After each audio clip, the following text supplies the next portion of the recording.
Alors pour l'ouverture du coffre, quand on ne connaît pas le véhicule, se mettre à genoux carrément à l'extérieur, baisser sa tête au niveau des pédales, regardez. Alors la plupart des voitures, ils les ont de ce côté-là, de couleur noire. Là c'est 3 en plein milieu, la manette rouge, on tire dessus et ça se décoince. Voilà.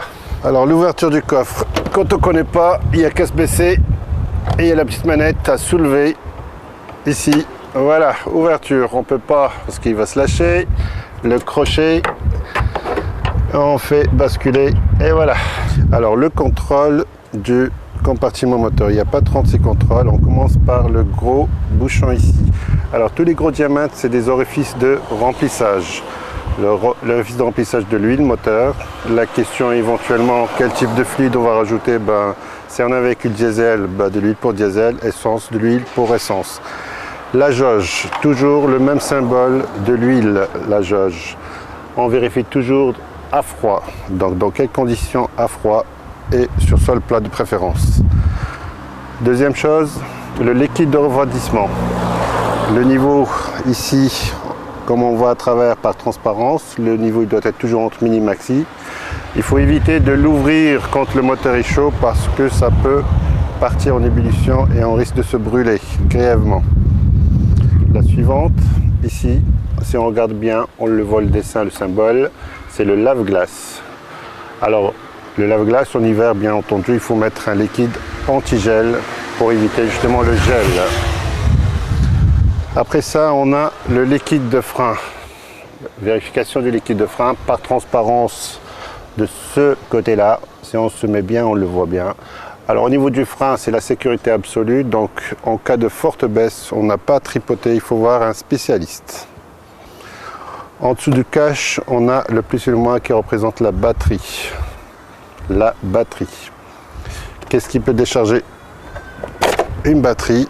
Et tout ce qui consomme de l'électricité. Donc ça peut être les feux de position, les feux de croisement, les warnings, les essuie-glaces, le plafonnier, la ventilation, tout.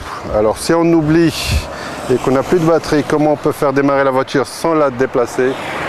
On se débrouille pour trouver une autre batterie d'un copain et on branche avec les pinces plus, moins et on peut démarrer. Le dernier réglage à faire dans le compartiment moteur toujours, c'est pour les feux.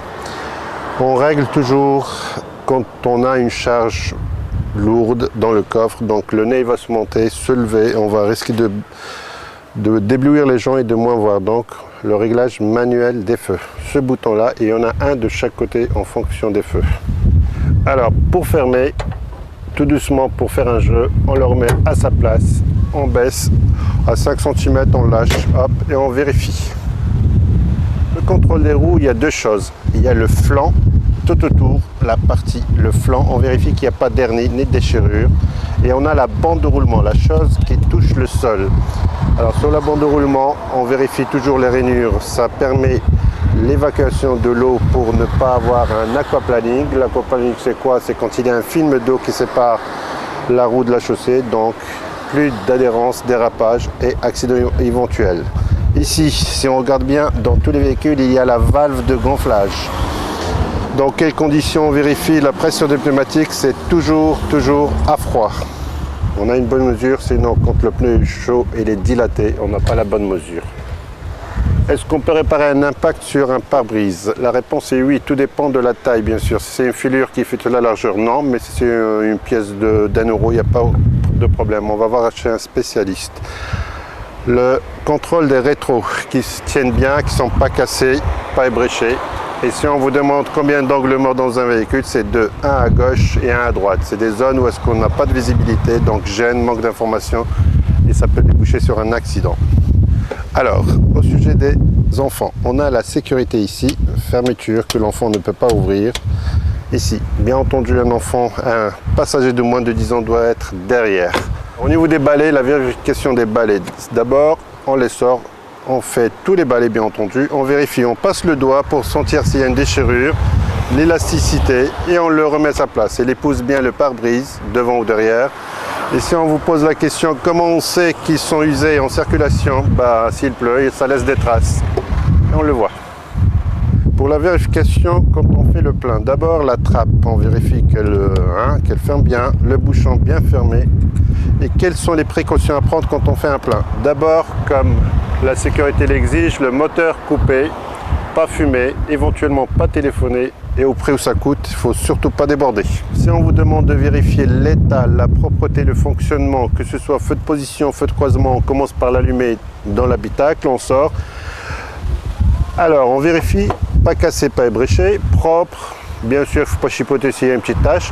Et après, si ça fonctionne, on dit qu'il fonctionne. Et n'oubliez pas d'aller de l'autre côté et de dire la même chose. Si on vous demande de montrer où se situent les catadioptres, c'est les lumières rouges, la plupart du temps en forme de nid de guêpe. Ça réfléchit la lumière, donc ça positionne un véhicule stationné de nuit, tout feu éteint. Alors au sujet de la plaque météorologique, vérifiez toujours qu'elle est lisible, propre et bien sûr les lumières pour la nuit. Toujours vérifier qu'ils sont toujours intacts et qu'ils s'allument.